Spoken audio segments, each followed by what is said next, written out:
Well, you've seen my exchange of letters with PM. I won't go through the full substance of my letters, but maybe I can highlight a few of the key points that led me to this decision. It wasn't a rushed decision. I've been thinking about it for some months.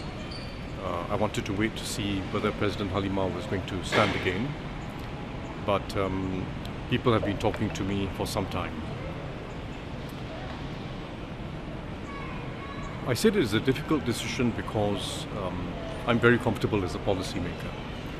But I think we are entering a fundamentally different era, fundamentally different times. Some of it we can tell how the world is already changing. We can tell how our domestic environment is changing. People have more varied views, more varied preferences. That we can tell. That's to be expected. Singapore's maturing as a population, as an electorate. That's to be expected. And I think the 4G leadership will be able to deal very well with that and win trust with Singaporeans, even when people have more diverse views. But what's truly worrying is what's happening internationally. Because that's not just about the risks we know, but it's also about the risks we do not know. It is a fundamentally more uncertain environment, very likely to be more fractured, but fundamentally more uncertain. The world is now set up for crises. The world is now set up for crises. Economic crises, pandemics, which are going to keep coming, but most worryingly, geopolitical conflict. Frictions, tensions, sometimes maybe even overt conflict. And we've got to hold our own as Singapore. Very small country, strong reputation, built up over the years, but we've got to hold our own so that the population holds together. We can still do well as Singaporeans and feel good about being Singaporeans. And that requires first that Singaporeans themselves keep the compact. Multiracial, multi-religious, people of different political persuasions, different views on many things, but remaining faithful to each other as Singaporeans. Keep the compact through thick and thin, through crises. As the Chinese say, 风雨同舟, through the most difficult of times, hold together, because we are in the same boat together. But there's a second element of it, besides our social culture and keeping that compact. And that is the Singapore system of governance. And the elected presidency is a key pillar within that system of governance. He or she is not part of the executive, making policy decisions, but he or she plays a very important role as a check on the system and in ensuring the system is stable through thick and thin. You know the functions of the president, of course. The constitutional roles in guarding the reserves doesn't mean it can never be used. Each year, in fact, we use significant income from the reserves, and that itself is a function that the president has to oversee, ensuring that the income spent from reserves is in line with reasonable assumptions about the future. And from time to time, we may even have to draw on reserves, hopefully very rarely, but we're in for tough times. And secondly, ensuring that the system retains its integrity. And the key to the Singapore system, quite rare when you look at it internationally, is a system of appointing the right people to the key positions in the civil service and the other arms of government. And that has to remain, no matter who's governing Singapore. 10 years from now, 20 years from now. And the president plays that important role. But the president also has to be a unifying figure at a time when people have more varied views, more varied preferences, even more varied politics. And most importantly, of course, a unifying figure in a multiracial society. That's precious to Singapore. Our most important asset, a multiracial society. and the president has to be a unifying figure in that regard as well. And thirdly, the president as head of state has to project Singapore outward, project our interests, project what has become a Singapore voice of reason. Not always the same voice. We often don't have a house view on something that we go around parroting, but it's a Singapore way of thinking that is rational, that is balanced, that is neutral, and thinks of what's in our interests, but also in the interests of the larger world. And we find a reasonable way of putting our views across.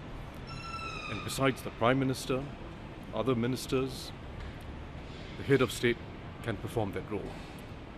And because of my various previous roles and current roles internationally, I would also expect to be active in that position if I'm fortunate to be elected president.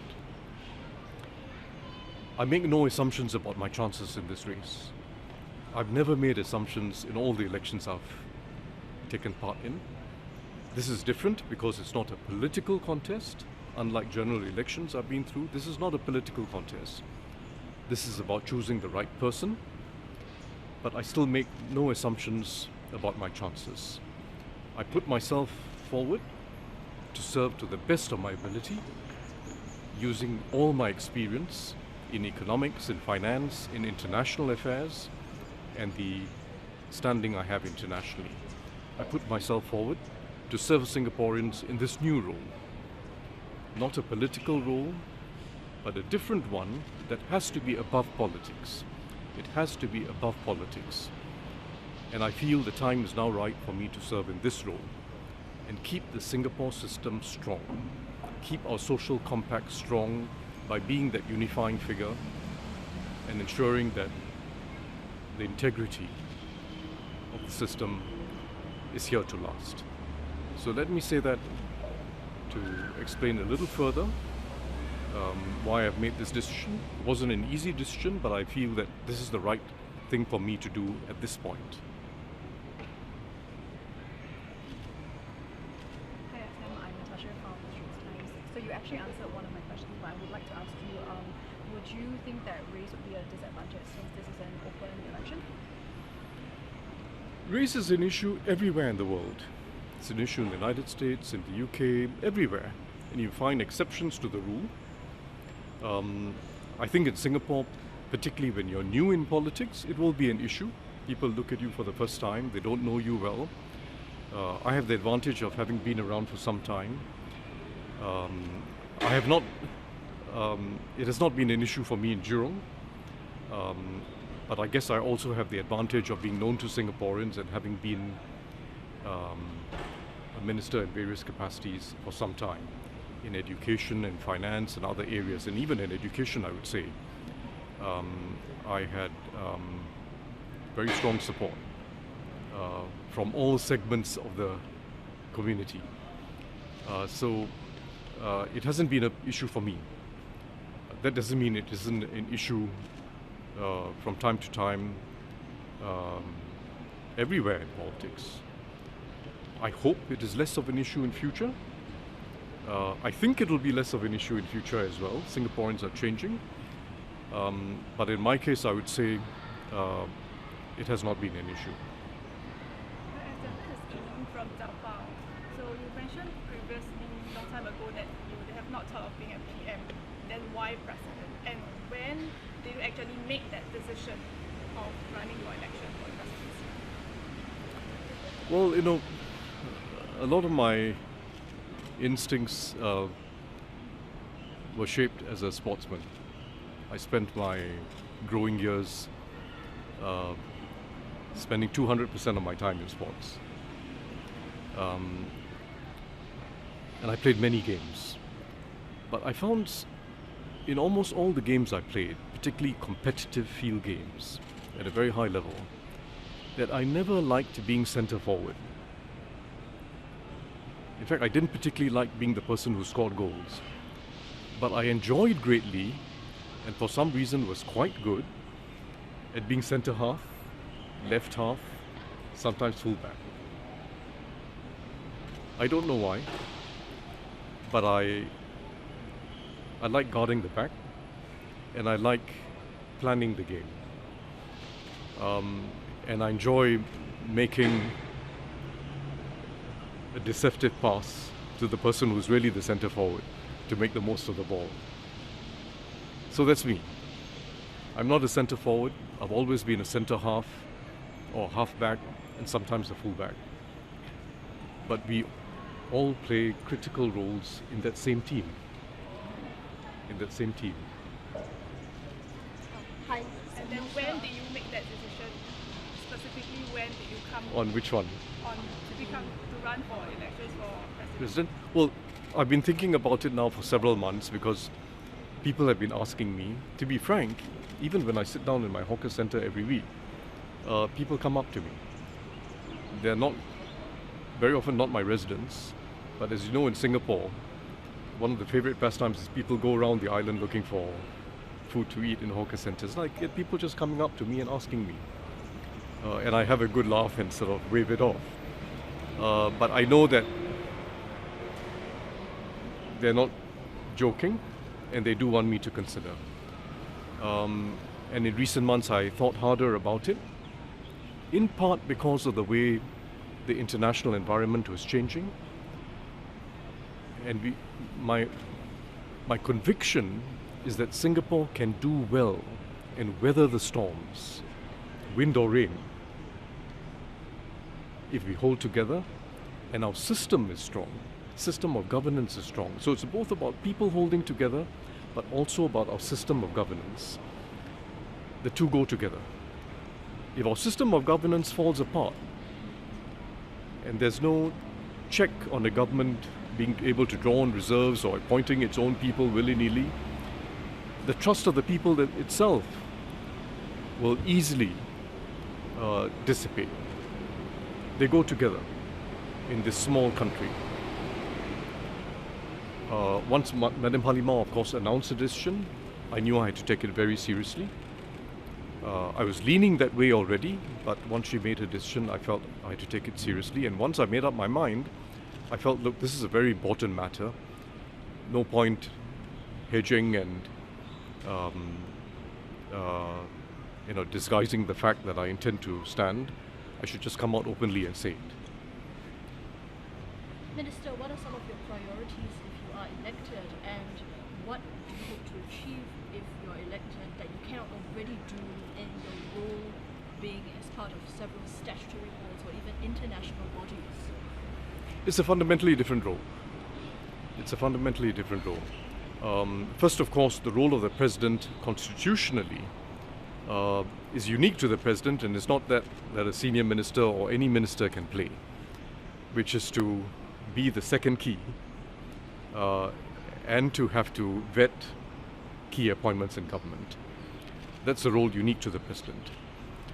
Second, I think, as I mentioned before, ministers, MPs, many others are part of the to and fro of politics. They are in the political fray. The president has to be above the political fray. And that's what I mean when I say the president can play a unifying role. And I offer myself partly because through my background, everyone knows who I am and they know that I have a independent streak, shall we put it that way. I think I can play that unifying role on race, religion, social backgrounds, the way you respect people, not look big and look small, up and down, and also people of different political persuasions. I feel I can play that role. And finally, I think as a head of state, if I'm fortunate enough to be elected, I could play a very helpful role for Singapore internationally as well. I do play a very active role currently, but as a head of state, you have a different stature in your international roles. Sorry, sir. Is there anyone filling in for you as MP to take care of the residents in Jurong? Yes. So we've got it. One of the reasons why I'm going to step down only in a month's time, the main reason is I've got some very important official commitments, including some international ones. But it will also allow us to make sure that all arrangements are in place in Jurong itself. What I have in mind, actually I've discussed it with the Jurong MPs, is that for my MPS, Mr. Sean Huang will double up and cover both Taman Jurong as well as Jurong Spring. For all other events, meeting residents on other matters, whether it's for just keeping in touch with them or solving problems, the other MPs are going to take turns as well. And once we decide, well, not once we decide, but once the party decides on who might be a potential candidate for the next round, he or she will have to be on the ground working very hard. So that's the system. I think Jurong will be served very well because we work very cohesively as a team. I must say I've had a wonderful team, all of the same cast of mind, same way of looking at politics and looking at service, and they will be working doubly hard to make sure that everyone is well served, including those in Taman Jurong who will not have me as an MP.